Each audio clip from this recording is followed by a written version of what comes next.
You've got tuned in to Kansas Sports Chatter, whether you're listening on a podcast or also streaming on YouTube. Appreciate it as we bring in our next guest, and that is going to be Trey Donovan with the Emporia Gazette. Trey, appreciate your time and a busy time of the year for you, I imagine.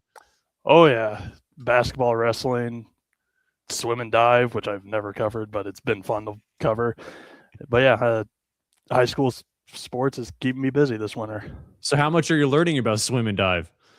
A fair bit. Yeah. It was very difficult to learn like how the scoring works. I know it's all like time based, but then like you can get points if you're like top 12, and I'm like, oh, that's a little odd, but I adjusted. Multi-talented. Well, Emporia High basketball for you. I mean, just getting kind of a front seat into those Emporia programs, but it's been fun to watch the boys basketball team this year. Oh yeah, it's also been very stressful watching them. they right now they're 15-3, 3-1 or 4-1 in Centennial League play. Yeah, they're really good. I think they're now 8th in 5A when they were 5th to start the year, or not to start the year, but before winter break. Yeah. But yeah, they're a really good team this year. Like, what stands out? Like, what makes them so good? Well, I would say, as in like typical NBA terms, they kind of have a big three. So they have two juniors and a senior that lead the charge. The senior being Rylan Kroll, who just does everything for them. He's their leading point guard. Just does everything.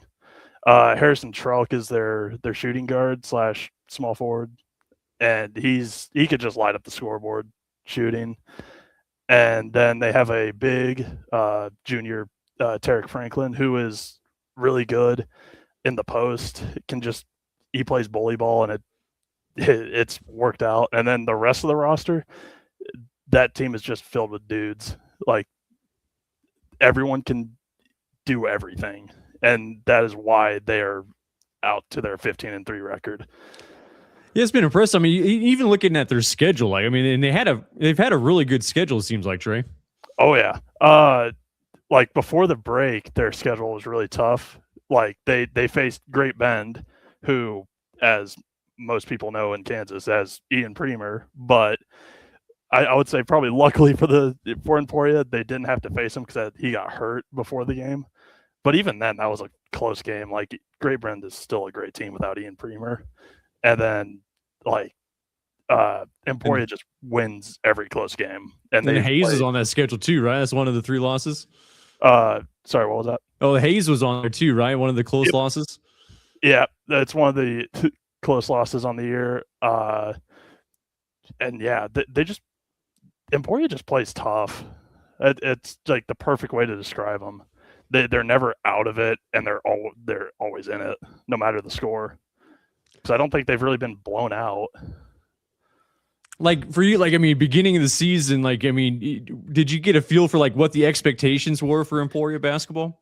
Like the general like vibe I got was like they were kind of expecting, it's a first year head coach and Evan Burns, and they have talent. It was more like, can they build on? I think they were 13-11 or something last year.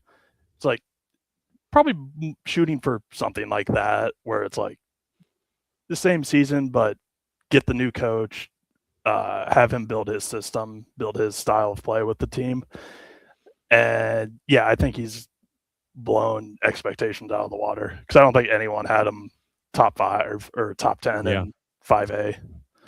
So crunch time for Emporia boys, like, who's getting the ball? Like, what's getting drawn up in crunch time? See, that's the fun part, because they can draw up a play for just about anyone. A couple games this year, it's like, I think there was a game where they had like multiple like inbounds, like key inbound plays on the baseline, and they would draw up like a slip screen play for Harrison Trelk to hit a corner 3. They would have a different variation of that to get Tarek down in the post, and like they could just do a lot of stuff with what they have, because Like their starting five, they could shoot, they could drive, they could do everything. So it's like they have variety of options.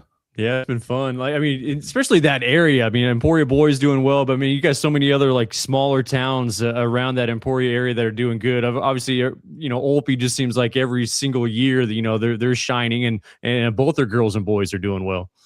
Oh yeah, I think they're both still leading the Lyon County League, and they're both just insane. Like Olpe boys is ridiculous.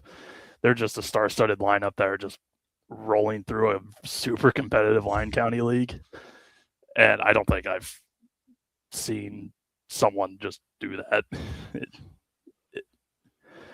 And then for the girls, they're also good. I don't know as much about them, but I know it's kind of the same deal. It's like historically they've just ran through the Lyon County League, and they don't seem to be stopping. It's been a long tradition. Hey, Trey, appreciate the time and enjoy the busy time of the year. Oh yeah, I have enjoyed it, but I can't wait till spring for baseball and softball. That's my thing. It's right around the corner. That's Trey Donovan with the Emporia Gazette.